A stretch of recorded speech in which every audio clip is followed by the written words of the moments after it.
अमरीकी president Donald Trump का जिक्र खैर जारी रहे। बिल्कुल, अब तो जारी रहेगा, हर जगह पे पहुंच गया, तहलका मचाया हुआ उन्होंने, तहलका। लेकिन कहीं वो जाके दोस्ती के शादियाने बजा रहे हैं, डेढ़ घंटा किसी से बात कर रहे हैं। और आयशा, हाँ, नेटो वालों को बताया तक नहीं कि मैं बात करने लगा हूँ, कि मैं डिस्कस कर लूँ कि क्या बात करनी है कि नहीं। उन्होंने कहा जाओ जाओ, मैं आप पे कल करांगा और मैं तो की दसना है।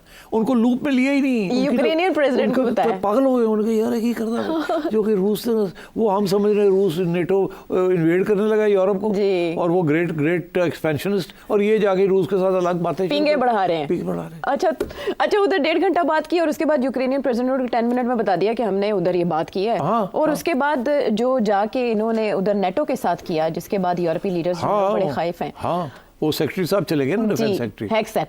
तो इसका मतलब है कि नेटो अपने खात्मे की तरफ बढ़ रहा है और डोनाल्ड ट्रंप उसका खात्मा करेंगे। देखिए, नेटो को दो तरफ से खतरा है। एक तो डोनाल्ड ट्रंप की तरफ से खतरा है, दूसरा एक और भी खतरा है जो कि जिसकी तरफ मैं तवज्जो दिलाना चाहता हूँ कि मेरा ख्याल है कि यूरोपियन यूनियन जो है ना, ये नहीं रहेगी। यूरोपियन यूनियन जो है ये नहीं रहेगी अगले 4-5 साल के अंदर अंदर। इसके अंदर बहुत से क्रैक्स आने शुरू हो गए हैं। और ये जो नेटो के साथ जो अमेरिका करने जा रहा है, जिसमें अमेरिका ये कह रहा है कि आप लोग अपने पैसे बढ़ाएं। इस वक्त वो अपने 2% ऑफ GDP जो है उन्होंने एयर मार्क किया है नेटो के लिए, डिफेंस ऑफ यूरोप के लिए, जिसमें से कुछ मुल्क जो है वो तो 2% भी नहीं दे रहे। नहीं, ये कह रहा है 5% पे लेके आओ, हम निकल रहे हैं यहाँ से, जिस योर डिफेंस खुद करो। तो ये तो नहीं कर सकते, ये तो मारे जाएंगे, इनके पास तो पैसे ही नहीं है। NATO is bankrupt, most countries in NATO are in a bad way. और तो अब ये कैसे करेंगे? UK जो है वो तो ये सारा जो नया वहाँ लेबर गवर्नमेंट आई है उनके, वो तो सोशल वेलफेयर के प्रोजेक्ट की तरफ जाएंगे। और वो क्या है, डबल करो आपने, डबल से भी ज़्यादा ट्रिपल करो। कहाँ से करेंगे ये? इसी तरीके के साथ जर्मनी, इसी तरीके के साथ बाकी countries, Netherlands and so on and so forth. तो ये तो अच्छा खासा इशू बन जाएगा, वो कैसे अपने डिफेंस एक्सपेंडिचर्स बढ़ाएंगे और नेटो के अंदर दरार पड़ेगी, पहली बात।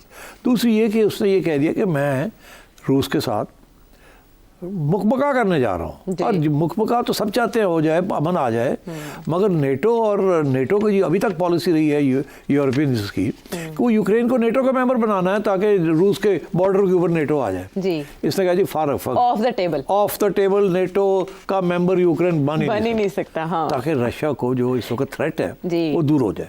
रशिया को सेट करने के लिए, बात को लाने के लिए उन्होंने कहा तो फिक्र ही लगा, नेटो ने ऐसे नहीं बढ़ने, Ukraine will not become part of NATO. लेकिन वो कहते बार्गेन पोजीशन यूएस ने अपनी वीक की है इससे। वीक बार्गेनिंग तो उस वक्त होती है ना अगर आपने बनाना हो। इसने क्या बार्गेनिंग करनी है रूस के साथ? वो तो यूरोप ने करनी है ना बार्गेनिंग। मतलब यूरोप के सर से हाथ हटा दिया एंड मौके पे। और उसने ये कहा है कि बहुत हो गया। बहुत, मैं आपको बताऊं,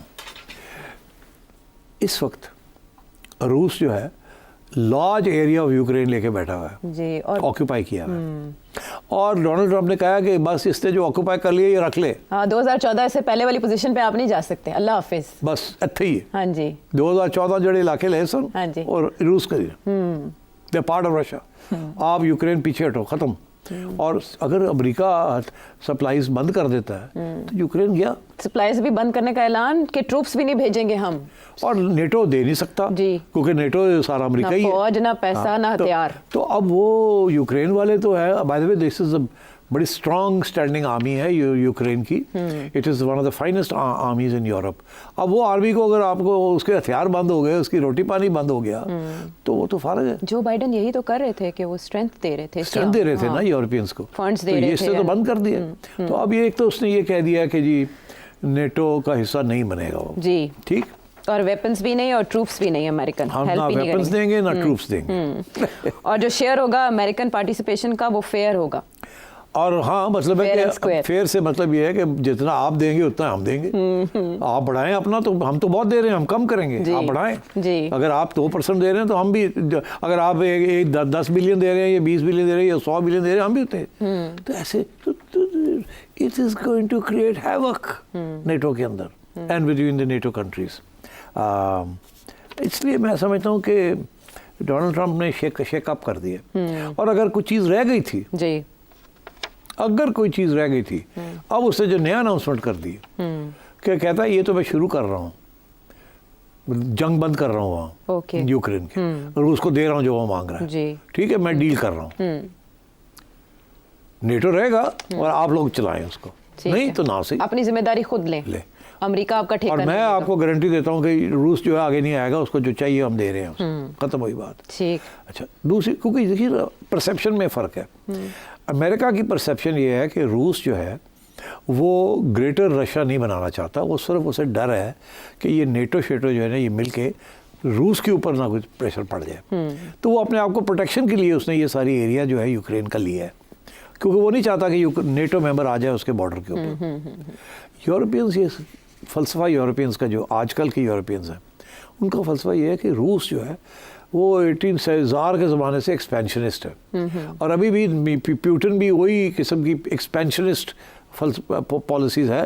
तो आज इसने इस यूक्रेन को ले लेगा, उसके बाद फिर पोलैंड में आ जाएगा, फिर चेकोस्लोवाकिया में आ जाएगा, जैसे एक ज़माने में सोवियत यूनियन होता था, और उससे पहले रशियन एम्पायर था। तो ये, और आप यकीन करें, मैंने जर्मन्स, जो नई जर्मन की जो गवर्नमेंट है वो सेंटर राइट विंग है, पता क्या कहते हैं? वो कहते हैं जी हमारे लिए तो एग्जिस्टेंशियल प्रॉब्लम है, मतलब कि हम तो समझते हैं कि अगर रूस को खुली छुट्टी की तो हमें खा जाएगा वो। अच्छा, आई एम शॉक्ड कि आजकल के ज़माने में तो some sections of intelligentsia and strategic thinkers actually think this, but वो समझते हैं। मैं बैठे एक बहुत सीनियर जर्मन स्टेट्स डिप्लोमेट के साथ बात कर रहा था, I was shocked. वो कहता है it's an existential threat for us. And हम यहाँ समझते हैं it's nothing to do with existentialism. But वो ये समझते हैं. So they are mortally scared कि ये रूस जो है ये तारीख में यूरोप को इसने गॉबल अप कर लिया था, फिर ना गॉबल अप कर ले, एक्सपेंशनिस्ट है, Putin is like a tsar and so on and so forth. तो अमेरिका कहता है यार थोड़े मसले ने ऐसी कोई गल नहीं, हम दूर हैं, हमें कोई मसला नहीं, why should we be defending you.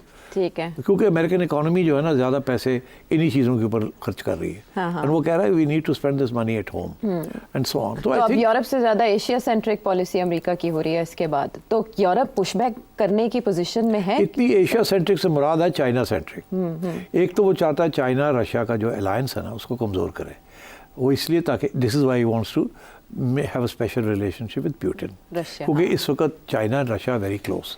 अगर वो थोड़ी में उनमें दरार आ जाती है तो फिर ये ब्रिक्स वाला चक्कर नहीं चलेगा। अभी तो वो इकट्ठे हैं ना ब्रिक्स के अंदर, और वो इकट्ठी करेंसी के ऊपर डॉलर की अटैक अमेरिका को टक्कर दे रहे हैं। तो जैसे ही उसने रूस के साथ कोई डील शील्स कर ली तो रूस थोड़ा सा पीछे हट जाएगा। अच्छा। तो वो फिर चाइना के ऊपर फोकस कर सकेगा, which is what he wants to do. उसे इस बात का एहसास है कि द नेक्स्ट ग्लोबल पावर, क्या already the biggest global power, now the real global power is China. आज चाइना को ना रोका तो within 5 to 10 years China को आप रोक नहीं सकेंगे। तो ही इज ट्राइंग के भी मेक अमेरिका ग्रेट अगेन का मतलब ये है कि you know we should still be number 1, because अगर डॉलर हम हमारे हाथ से निकल गया वी आर फिनिश्ड। अच्छा, ये जो उन्होंने रशियन प्रेसिडेंट से बातचीत की है वो सिर्फ यूक्रेन स्पेसिफिक नहीं थी, बल्कि उसमें security issues, energy, artificial intelligence and power of the dollar भी डिस्कस हुआ। एब्सोल्युटली। तो क्या ये उस कैंप में जाते जाते रशिया को अपने साथ दोस्ताना ताल्लुकात की तरफ ले आएंगे? नहीं, कोशिश करेगा कि वो जो अलायंस है इस वक्त अगेंस्ट अमेरिका, रशिया का और चाइना का, वो उसको तोड़ने की कोशिश करेगा। Okay. And this is why he is making this first overture कि अमन विद, और प्यूटिन को कि मैं तो ट्रस्ट करता हूँ, और 1.5 घंटे की बात की प्यूटिन के साथ। और सुने अगली बात जो उसने की है क्या? और वो कह रहा है अभी नहीं, मगर ये मैं करूँगा जैसे ही मैं ये सारा इजराइल और सऊदी अरेबिया ये सारा सॉर्ट आउट कर लूँ ना यूक्रेन को और ये गजा को, उसके बाद मेरा अगला जो है, और मेरा ख्याल है वो 3 महीने के अंदर अंदर शुरू हो जाएगा ये बात करनी। उसने इशारा कर दिया, कहता मैंने तो एक समिट करनी है अमेरिका, रशिया और चाइना, और उससे मैंने ये कहना है, 2 बातें कहनी है कि ये आपने जो न्यूक्लियर हथियार रखे हुए हैं, आपने भी और मैंने भी, इसको तो आधा करें पहले। अच्छा। हमें क्या ज़रूरत है न्यूक्लियर वॉर? हमें तो 10 के साथ एक दूसरे को तबाह कर सकते। तो ये सारी न्यूक्लियर आर्सेनल जो है इसको आधा करो। इस रेस को वो ख़त्म करने की तरफ जा रहे हैं। This is very major development अगर ये ऐसी कोई चीज़ हो जाती है। ये तो काफ़ी अरसे से ये आर्म्स कंट्रोल और ये डिसआर्मामेंट और इस किस्म की बातें हो रही है, बट ये इसका ये कहना कि I will do that, it's a very major policy shift from the American point of view. तो अगर ये उस तरफ ले गया कि चाइना भी कम करे, ये भी कम करे, हम भी कम करें, तो then you are into a new ball game for the global order. तो फिर ये है कि it will not be America as the global leader, वो शायद मेरा ख्याल है ये डिस्ट्रीब्यूशन हो जाएगी विद इन 3 ग्लोबल लीडर्स। और नेटो वैसे ही फारग हो रहा है, तो EU वैसे ही फारग हो रही है, EU ने तो रहना कोई नहीं। ठीक है, अमेरिका की छतरी के बगैर यानी ये सब बेकार है। और सो इसलिए I think Donald Trump is shaking it up. और अगर ये 4 साल रह गया और उसने ये सारी चीज़ें कर ली, तो ये दुनिया जो आज जो जिस तरीके से ग्लोबल ऑर्डर आप देख रहे हैं, ये आपको नज़र नहीं आएगा ऐसे। कोई ऐसी चीज़ें भी हो जाएंगी जो आपको अच्छी लगेंगी, कोई ऐसी चीज़ें भी हो जाएंगी जो आपको अच्छी नहीं लगेंगी। ठीक। And so we don't know which way is going to go. अच्छा, ब्रेक से पहले अगर मैं आपसे मिडिल ईस्ट की सिचुएशन पे ये सवाल कर लूँ कि अमेरिकी इंटेलिजेंस एजेंसी से रिपोर्ट कर रही हैं कि इसराइल हमला करने जा रहा है ईरान पर, जबकि डोनाल्ड ट्रंप उसके साथ एक डील का इशारा दे चुके हैं कि वो ईरान के साथ डील करना चाहते हैं। तो ये उसके बरक्स इत्तलात नहीं है जो ट्रंप चाह रहे हैं?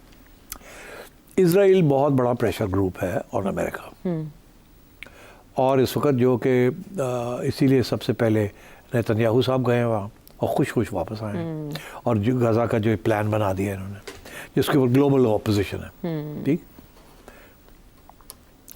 अब करेगा क्या मिडल ईस्ट के अंदर? जी, यही सवाल है ना। क्या कहता है? कहता है मैं प्यूटिन को मिलूंगा।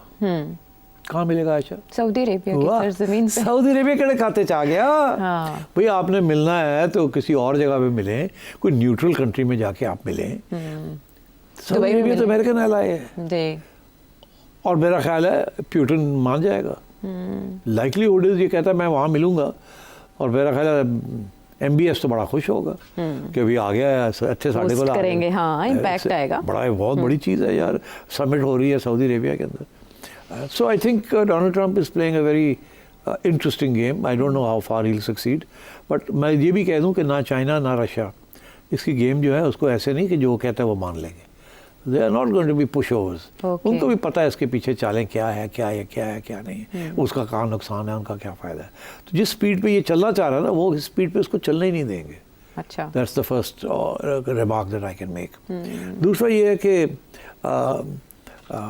बट रशिया एक चीज़ ज़रूर, रशिया फ़ौरन यूक्रेन के अंदर it will want to end the war in Ukraine. Okay, और जैसे ही उसको वो अपनी टेरिटरीज मिल जाती है और नेटो की एश्योरेंस हो जाती है कि नेटो का नहीं मैं, और उसके साथ ये जो ज़ेलेंस्की साहब हैं ये फारग है, वो नहीं रह सकेंगे फिर। He is a war president, and if the war ends Zelensky will be forged. वहाँ ऐसी गवर्नमेंट आएगी जो सपोर्ट करेगी डोनाल्ड ट्रंप की पॉलिसीज, और रशिया के साथ पंगे नहीं लेगी। तो जब वो ऐसी करेगी तो यूरोप से भी दूर हो जाएंगे वो, तो वो अब यूक्रेन को कमज़ोर हो जाएगा यूक्रेन इसके बाद।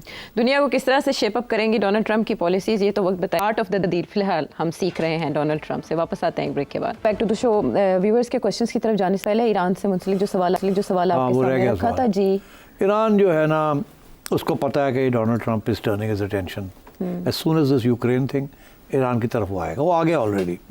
ईरान को वही जो वो कह रहा है कि जी न्यूक्लियर नहीं होगा जी, और आप इसराइल को अटैक करना बंद करें, नहीं तो फिर ठीक है, वो क्लियर है कि then we will help Israel. मगर वो नहीं चाहता कि इस वक्त ईरान के ऊपर अटैक करे। वो इसके साथ एक नई डायमेंशन शुरू हो जाएगी, शायद कोई नई टेररिज्म शुरू हो जाए। He can't handle all that, तो वो प्रायोरिटी करना चाह रहा है। अच्छा। इसराइल का प्रेशर है कि अभी करो अभी करो अभी करो। तो मेरा ख्याल है कि इसने ये कहा कि अभी नहीं, अभी मैं अमन की बात करूँगा ईरान के साथ कि बंद करो न्यूक्लियर प्रोग्राम, इंस्पेक्शंस करो, सारी टेररिज्म बंद करो, हाथ निकालो इधर से लेबनान से, सीरिया से, इधर से। नहीं तो ठीक है, फिर देन देखो क्या होता है। Because without American help Israel can not attack Iran. उनको अमेरिकन टेक्नोलॉजी और एयर स्पेस यूटिलाइजेशन की ज़रूरत है, और बॉम्ब्स की, बिग बॉम्ब्स। तो आई थिंक ईरान को मैसेज चला गया। मेरा ख्याल है ईरान की तरफ से जो पैगाम वापस आया है, वो मेरा ख्याल है वो यही है कि यस, नो प्रॉब्लम, बात करें, हम भी नहीं चाहते, बहुत हो गया, ठीक है, आप ही ने तो थोड़ा सा सारा कुछ मसले क्रिएट किए थे, और हम तैयार हैं बात करने के लिए, आ जाए वापस, कोई ऐसी बात नहीं है। और मेरा ख्याल है ईरान बड़ी केयरफुल रहेगा अब, और हमास और हिजबुल्लाह भी जो है दे विल वेट टू सी कि अब क्या डोनाल्ड ट्रंप के मूव्स क्या हैं। मगर अगर डोनाल्ड ट्रंप ने ये गाज़ा वाला प्लान पक्का किया और अभी फिर से इसराइल को ग्रीन लाइट मिल गई to go and attack, because अभी धमकी है ना कि हॉस्टेजेस अगर हफ्ते तक ना रिलीज हुए तो फिर अटैक शुरू हो जाएगी ऑन हमास। जी जी बिल्कुल, यही है ना। अब क्या अगले 2-3 दिन के अंदर, 1-2 दिन के अंदर क्या ये फिर Israel will start the attack again और not, we have to wait and see. और सो आई थिंक ये मिडिल ईस्ट तो अभी भी बहुत बड़ी क्राइसिस में है। इसमें ईरान का रोल इज़ वेरी इंपॉर्टेंट। हुआ ये है कि इजराइल की अटैक की वजह से वो जो अब्राहम्स अकॉर्ड थे वो सारा जैसे कहना बढ़ गया, वो नहीं आगे बढ़ रहा अब। और डोनाल्ड ट्रंप का तो वो प्रोजेक्ट था कि मैं ये अब्राहम क्रेडिट ले रहे थे वो इसका, तो अब ये वापस जाना चाहेगा उस तरफ। मगर अगर ये इजराइल को फिर खुली छुट्टी मिल गई तो वो तो नहीं होगा ना, because even Saudi Arabia and UAE वगैरह नहीं कर सकते ना, कोई भी उनको सपोर्ट नहीं करेगा। So I think you have to wait and see कि ईरान की अब स्ट्रेटजी क्या है एंड ईरान किस तरीके से ट्रंप को हैंडल करता है। ये भी तो गेम हो सकती है कि इसराइल की तरफ से ऐसी अफवाहें फैलाकर डोनाल्ड ट्रंप ईरान पे दबाव बढ़ा के अच्छी डील लेना चाहते हो। नहीं, मेरा ख्याल है इजराइल चाहेगा कि डिस्ट्रक्शन ही हो जाए। इजराइल डोनाल्ड ट्रंप का जो प्लान है वो ईरान उसको साबोटाज करने की कोशिश करेगा।